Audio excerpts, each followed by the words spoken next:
Now, of course, the story that's running more and more in the headlines is, I mean, to be honest, I shake my head. Oh my goodness. Iran. What's happening is so blatantly obvious. If you've watched the movie of my life and work, Renegade, which you can get at davidite.com, they show a clip of a talk I did, and where I'm talking about this sequence that would lead to Iran, and here we are. I've been saying it for so long, not because I'm a genius, but because if you do the research, it's bloody obvious. These Israel fanatics, known as neocons in America, produced a document in September 2000, talked a bit about it many times before, and they listed a series of countries they wanted to regime change. Iraq, Libya, Syria, Iran.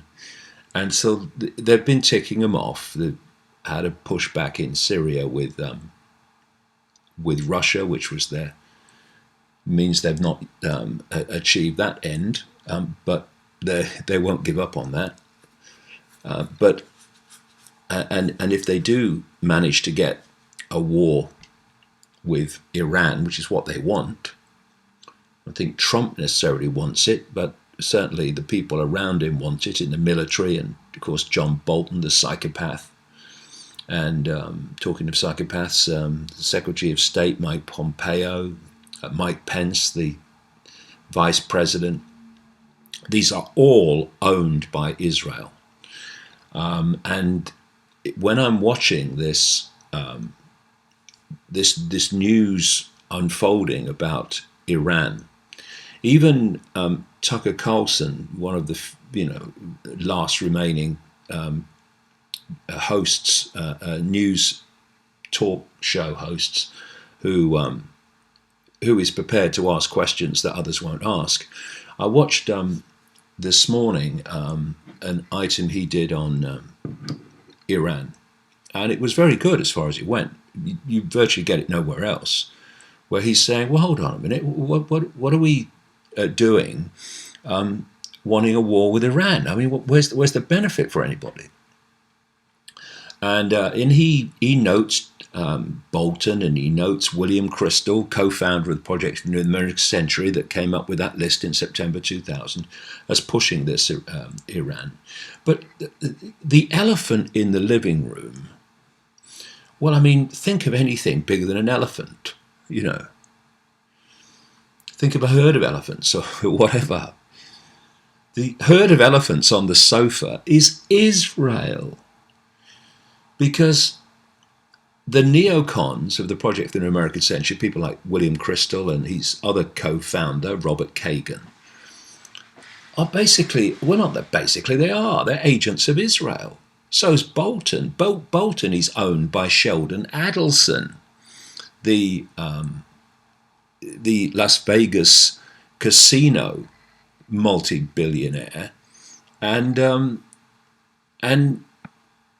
Israeli media owner, very close to Netanyahu, owns Netanyahu, but he also owns Trump. He's the biggest funder of Trump and the Republican Party.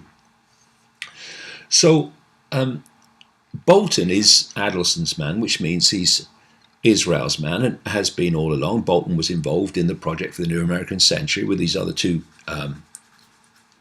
jokers, not in the funny sense, Kagan and Crystal. And so Carlson was absolutely right. But what's missing is the name of the real source of all this, which is Israel. Israel's wanted a war with Iran, a war on its behalf, by America having a war with Iran, all along. And so that's what's driving this Israel fanatics are all around Trump, not least his son-in-law, Yared Kushner, lifelong friend of Netanyahu. So this is why it's happening. And of course, they're ramping it up. Now, it seems very clear that despite being owned by Israel, as he absolutely is, this is why the embassy was moved to Jerusalem. This is why the Iran deal was, that nuclear deal that's kicked all this off was deleted when it was, everything was, calm before then. That's why they deleted the Iran deal, so this would kick off. But it's very clear that he is reluctant to go with this war in Iran, which he's being pressured to do. And one of the reasons, if he's got any brains at all, and I'm sure he's got a few, and has become much more streetwise about certain things since he's been in office, he will know that if America goes to war with Iran, not only will it define his presidency, the presidency that went to war with Iran, and that will not be treated well by history, just as George W. Bush was not treated well by history, quite rightly, with the lies to get us into a war with Iraq, and Obama lies to get us into a situation where Gaddafi was removed in Libya with all the catastrophe that's followed. So Trump certainly won't want that, and he'll know that that's what's going to happen. But another thing that anyone with a brain will realize is that Iran is not Iraq, and it was going to be a lot more difficult with Iran. I mean, this week American drone aircraft was taken out by Iran, and they won't mess about. It will get very messy, to say the least. And the other thing that Trump will know is that a tremendous amount of his support that got him to be the president in 2016 came from his contention during the election campaign, his promise, really, that America would stop getting involved in foreign wars and manipulating other countries. And so it's pretty clear that at the moment there's the Boltons and all those around Trump that are pushing for this war with Iran, which has been long. I mean, how long have I been saying this was the plan? Talking decades now.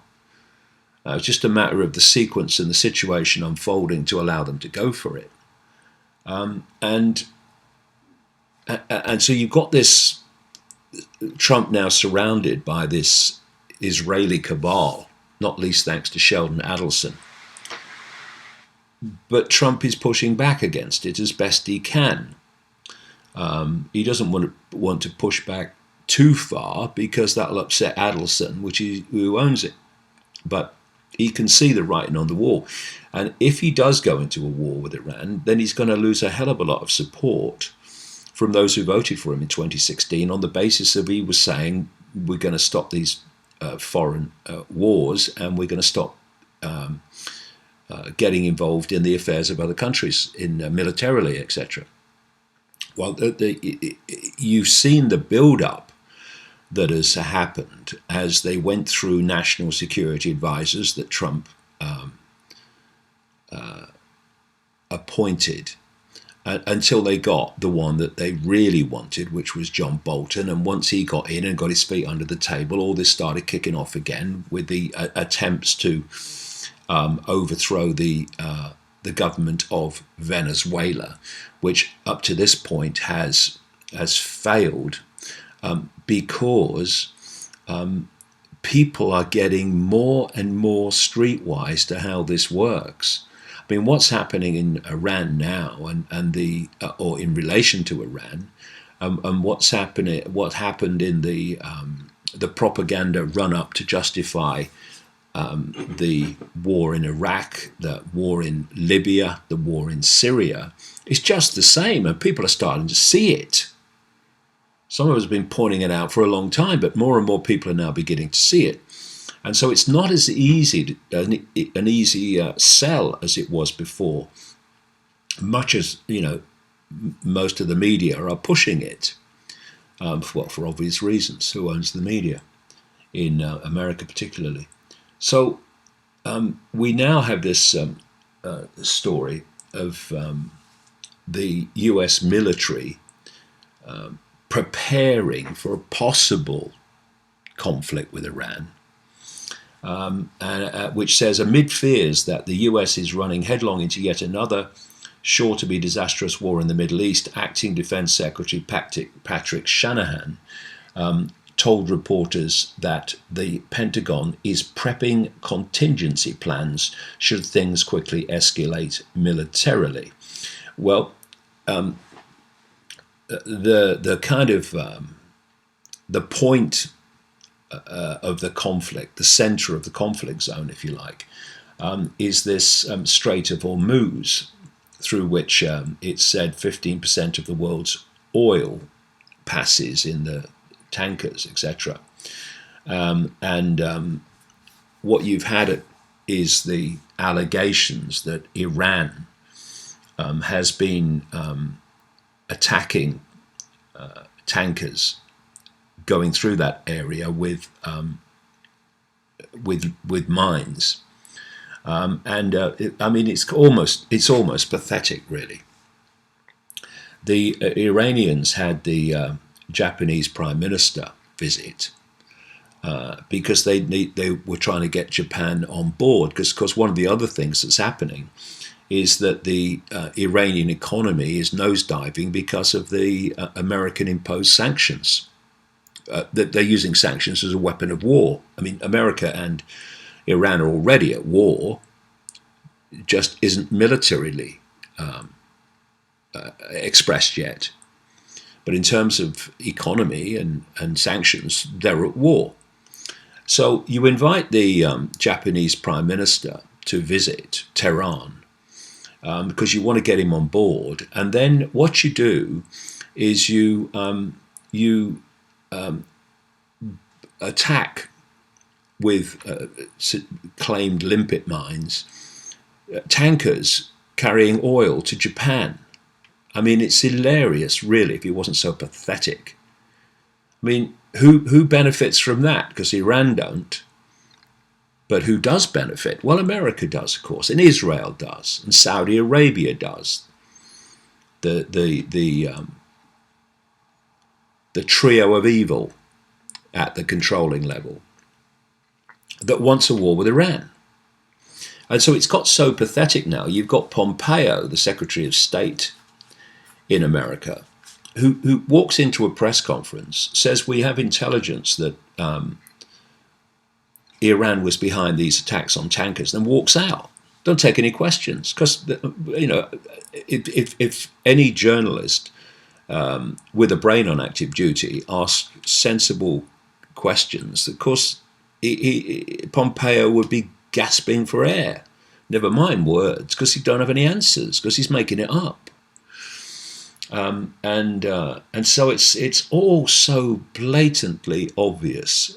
And at the moment we are at the cusp with the gang, the cabal pushing, and Trump, not least for personal reasons of getting re-elected, and presidential legacy, quote, can see the consequences coming, and he's pushing back.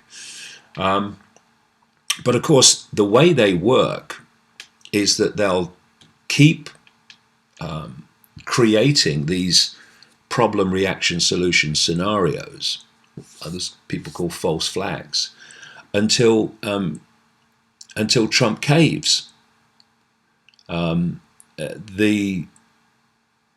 The hope is that he becomes aware enough of the way this works that he doesn't cave, but that's the game. And of course, what happened in Syria very early in his presidency when he said he wouldn't be intervening in other countries and in military expeditions in other countries, that he was told by the same cabal that Assad in Syria had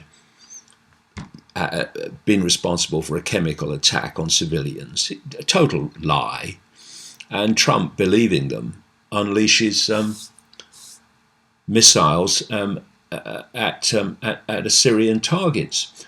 So we're looking at the same. You can only hope, like I say, that Trump has he's looking at this from a personal point of view and a personal consequence point of view and a presidential re-election point of view. Because this Israeli cabal couldn't care less about Trump. He's just a vehicle for them. They also own the Democratic Party, so whoever comes in will still be the same, basically, in terms of what Israel wants. But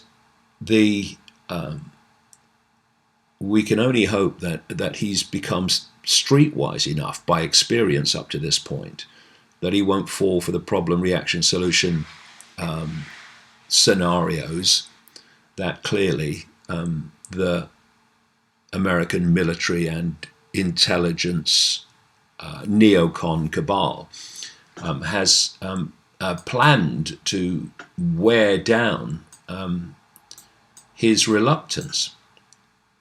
Another interesting story this week in relation to the same basic theme: Israeli submarines suspected of sabotaging shipping in the Gulf of Oman. In case of conflict with Iran, oil prices could double overnight, because there is, of course, a big economic agenda, global economic agenda involved in all this as well. This story at Global Research website says it is known that the US has for long had a comprehensive and combined plan with Israel to attack Iranian targets with huge non-nuclear bunker-busting 10-ton anti-blast air blast bombs capable of destroying the deepest underground installations.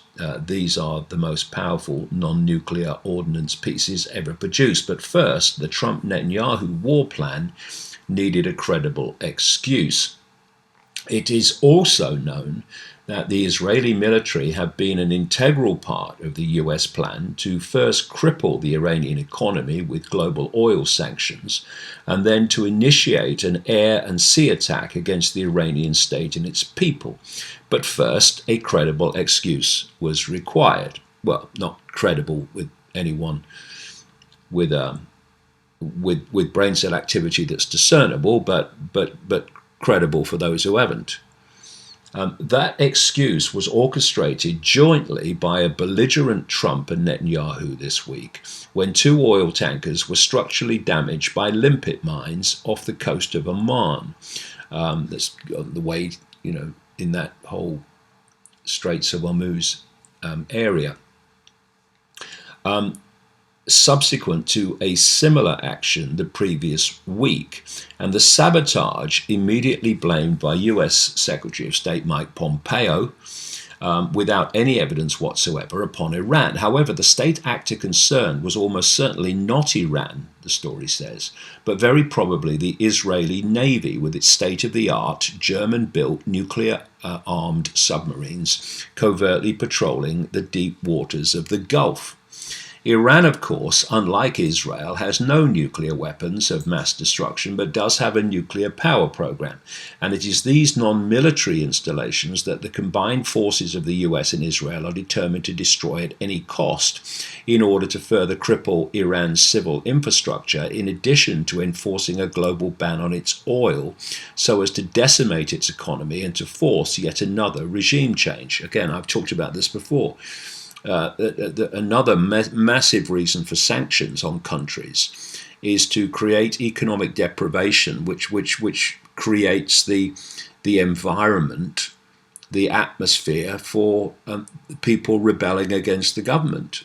But again, as we saw in Venezuela, or at least up to this point, enough people in Venezuela are now aware enough of how this works for them not to fall for the scam of targeting the government. I'm not saying the Venezuelan government is,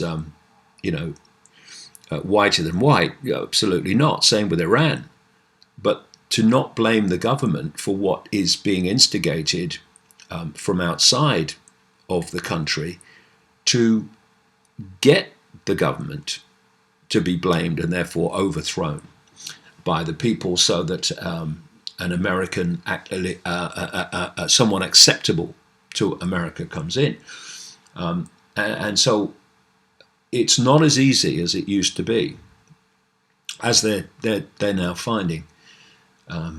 So the story I'm going on, continuing with, the deliberate sabotaging of 4 shipping tankers in the Gulf and the 2 obvious accusations against Iran indicate that US-Israeli plans for a combined attack against the Iranian state are now fairly imminent. And that fact should make the world take notice, because such unwarranted and unprovoked aggression against a sovereign state could very easily escalate into a global conflict. That's the idea. These are very dangerous times indeed, with an unpredictable and unstable US president determined to instigate war in the Middle East with a committed partner who has long wanted to destroy Iran in its own bid for regional dominance. Not just regional dominance either. The point is, though, as I've just been talking about, Trump is not being, at the moment, emphasis at the moment, so bellicose on Iran, because, in terms of a war, because he sees the personal consequences of it. Because, they hung George W. Bush out to dry. Not that he wasn't happy to be hung out to dry, because all the benefits he's got from it. But and they'll hang these presidents out to dry, including Trump, because they're just puppets. They're not the ones really in control when push comes to shove. Of course, Russia is again a target in all this. As I've been saying in relation to Iran, they want a war with China and Russia, with Iran pulled in, plus other allies of Russia and China, into a global conflict. It's been the plan all along. Whether they'll put it off is another thing. As people do get more and more streetwise to the way the game is being played. It's why you got all the censorship on the internet. It's because they don't want this information circulating.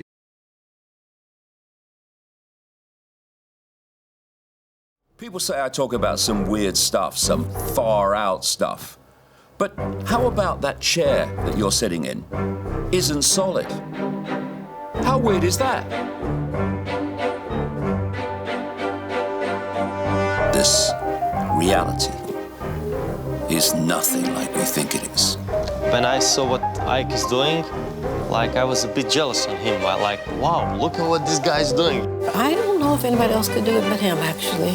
We are in a period now where speaking your truth is not just important, it's utterly crucial to where humanity goes from here. The world needs renegades.